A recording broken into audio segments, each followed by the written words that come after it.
Welcome to the Real News Network. I'm Jessica Devereaux in Baltimore. And welcome to this edition of the Glen Ford Report. Now joining us is Glen Ford. He's the executive editor of the Black Agenda Report, and he's a regular contributor to the Real News. Thanks for joining us, Glen.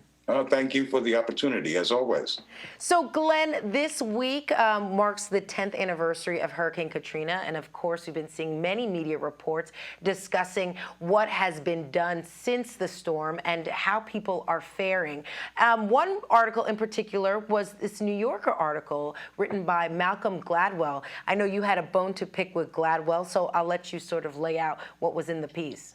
Well, it was a very, very upsetting article. And, you know, the New Yorker is a magazine that's on the liberal end of the spectrum. But with Gladwell's article, they have produced a piece that actually speaks in the language of genocide. I'm sure that Gladwell doesn't think that he's speaking genocide, but he is, and here's why.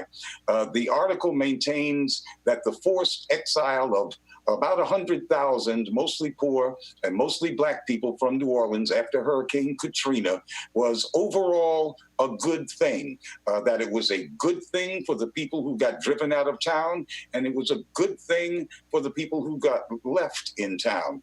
And he uses statistics from sociologists and statisticians that think like him to try to show that people are better off leaving New Orleans than staying because New Orleans was so poor. But first, Gladwell goes through the exercise showing statistics that showed that people who were in prison when Hurricane Katrina hit and couldn't go back to their old neighborhoods because their old neighborhoods weren't there anymore were later less likely to go back to prison, that their recidivism rates were lower. He uses those statistics to show that people that were had very little upward mobility because they were prison inmates, found at least by going to Houston or someplace else that they could stay out of jail, and that was a good thing. It would be even better, he believes, if lots of people from New Orleans could go to those cities that his sociologist friends have designated as being more upwardly mobile, most upwardly mobile, like Seattle and Salt Lake City and Minneapolis, Minnesota. Those are all, of course, mostly white cities. But what's wrong with that reasoning is that it only blames the victims, the people who were poor before Katrina hit and were made homeless and displaced because they were poor. It blames them for the problem. It doesn't say a damn thing about helping poor people. It says only that poor people should leave the environs of other Black and poor people and somehow find themselves in the midst of whiter and richer people, and that would solve the problem, not an effort to fight poverty at all. He wants to keep moving, ultimately, Black people around so that there won't be any concentrations of Black folks in the country, because that is the problem. Well, if concentrations of Black and poor people are the problem, then we can just solve that whole thing by getting rid of all the Black and poor people in the country. We can go back to the time of President Monroe and up to the time of President Lincoln, when a predominant strain of white thinking was that Black folks should be gathered together and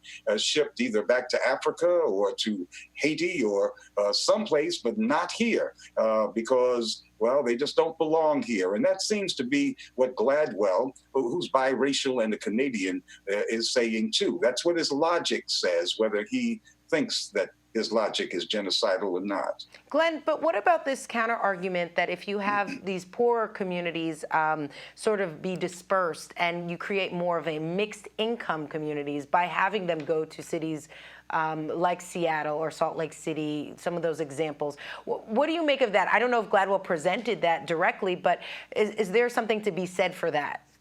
Well, black people have been going around the country looking for good neighborhoods, trying to settle down there if they were allowed to. That is the history of black folks. And part of that history is also that white people constantly run away from those neighborhoods. And that's why those neighborhoods then become concentrations of black people and of poor people. The poor part usually comes later, because when there are no more white people there, then capital is withdrawn, the employers leave, the public sector ceases to serve that community, and the police are brought in to prey on that community, which diminishes further upward mobility and causes downward mobility. Black people had nothing to do with that. White people's flight had a great deal to do with that,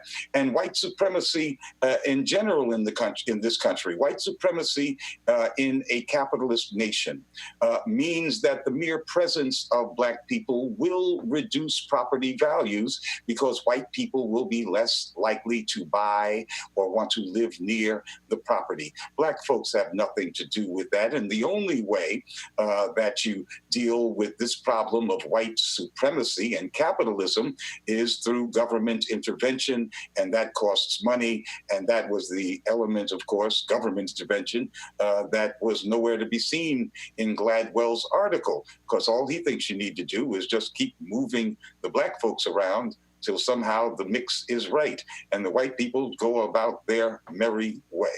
All right, Glen Ford, always appreciate your candor. Thank you so much for joining us. Thank you. And thank you for joining us on the Real News Network.